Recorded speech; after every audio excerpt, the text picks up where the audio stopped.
So, what's up mga ka-hybrid? So, ngayon, magde-demo tayo ng kung paano laruin ang solitaire.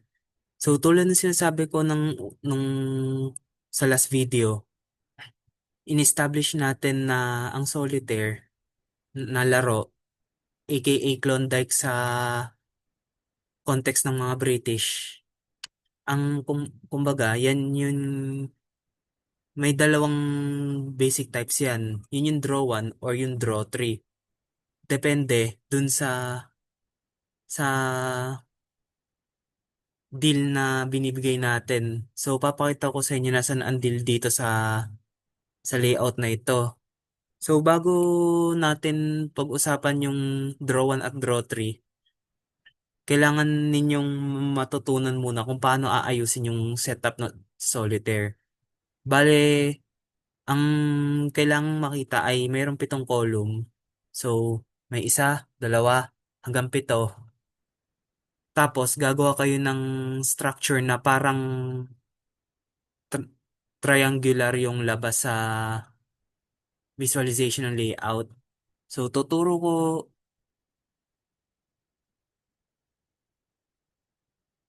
so, tatry ko siyang ituro dito, bale. So, sa view ko, magiging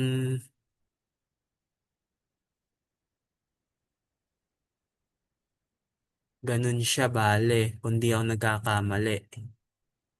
Pero anyways, kahit hindi ko siya may elaborate na maayos ngayon, ganyan dapat ang lalabas. Magbilang na lang po tayo sa ng magbilang na lang po tayo ng bilang ng bara sa isang column para masiguro nating tama.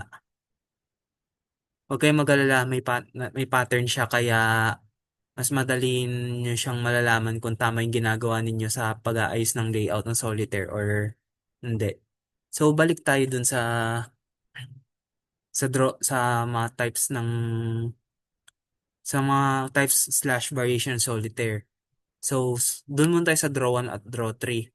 Ang sabihin ng draw 1, isa lang ang lalabas dito.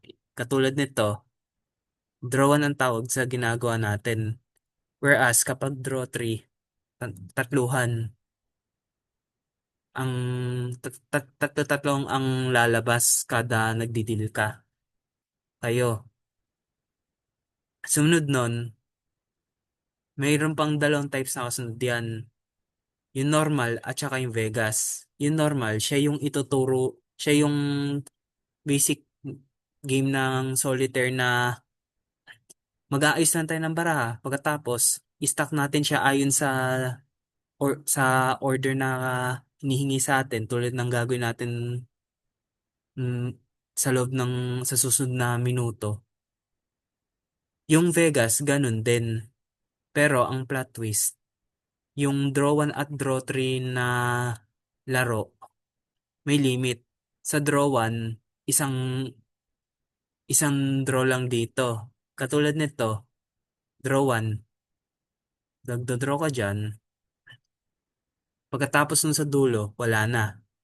Sa draw 3, ganun din. Pero 3 rounds naman. So, simulan na natin ang sample demo ng laro. So, ayan, nandito tayo. Ito yung sample. So, para makagawa ka ng isang stack, dapat yung hanapin mo yung mga numero na mababa ng isa kesa sa dun sa pangalawa. Halimbawa, yan, 3 na pula at saka 2 na kulay itim. Pagsasamahin ko. Ano ang ruling natin dyan? Basta bawat hari, mayroon siyang, pwede mo siyang istakan o kahit ano number na lang. Sabihin na natin mapaking man yan o hanggang alas dun sa pinamababa. May columns tayo na bubuin according from mula sa pinamataas hanggang sa ibaba. Ang sabihin nito mula king, susundan ng queen, ang jack, ng 10 hanggang sa umabot sa 2, sa 2. Pagkatapos, ang pinakamababa sa konteksto na ito, alas. Pagkatapos, ang gagawin natin, aayusin natin siya rito. Diyan sa isa sa mga apat na yun, ayon sa pagkakasunod-sunod. Pag dadali na natin siya sa finish file, ang mangyayari, mauna na yung alas hanggang king.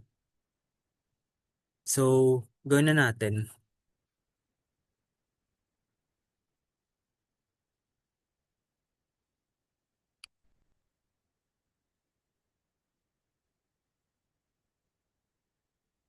Yan, so ganun ang basic steps.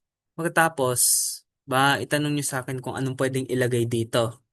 Ang pwede mong ilagay dyan, yung mga, yung mga hari ng mga bansa. Yan,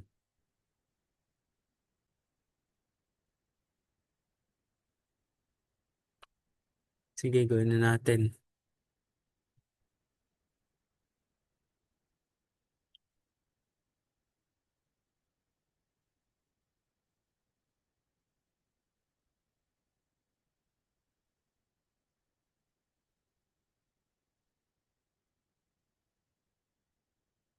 So, alam nyo mga ka-hybrid kung anong magandang palaro ang pwede nyo gawin dito sa solitaire. Maganda dyan, magpabilisan kayo. Pagkatapos yung gamit na mechanics, draw one para sigurado makakabuo. Kapag ganun ang setup, pabilisan maglaro nito, pwede na kayong may parlor game na kayo sa Christmas party. Yan. So, kung nakita niyo yung pattern natin, ang mga pwedeng yung buuin, halimbawa, king ng spade, ite, haring itim, ng pula, at saka jack na itim. Pagtas meron tayo dito isang sample valid pattern na 5 na pula, 4 itim, 3 na pula, at 2 na itim. Ganyan dapat, yan ang mga valid na pattern sa paglalaro ng solitaire variation na ito.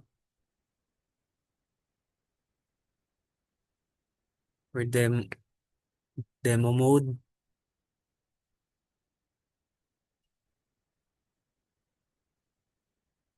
Sa una lang naman nakakalito to. Partially dahil medyo nakakaramdam akong konting pagkabulol habang tuturo ako. Yan. Madali lang tong laro mga ka-hybrid, huwag kayong mag-alala. Kung sakaling may malabo man dito, pwede nyo namang akong i-PM sa Facebook at tatry ko i-clarify yung mga malalabong points dito.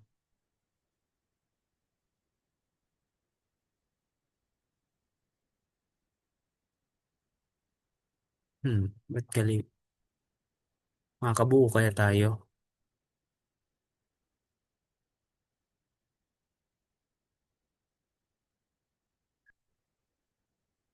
Mas maseto kapag paunahan.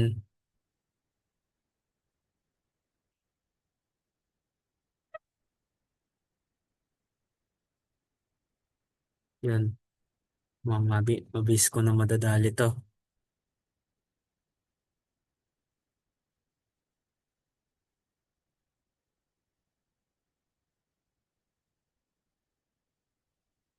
Wala,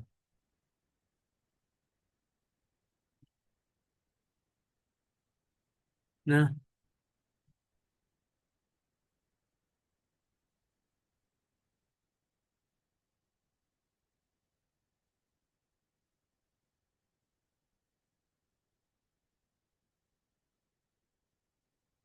alam mo, makikita ko na to. Yan, ganyan siya. Siguro para makapag-solve ka ng isang problem na madali, pwede 1 or 2 minutes. Yan, malapit na.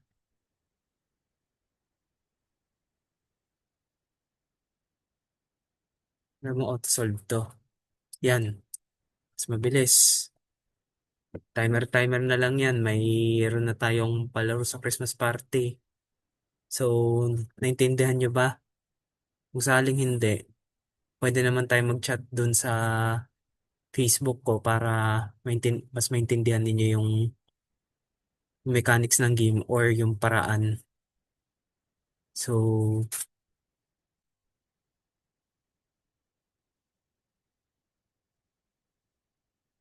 then stops natin sharing. Maraming salamat sa pagsubaybay sa ating tutorial. So, kita-kita na lang tayo sa susunod na parte ng solitaire series natin. So, ingat ka, enjoy nyo yung rest of the day.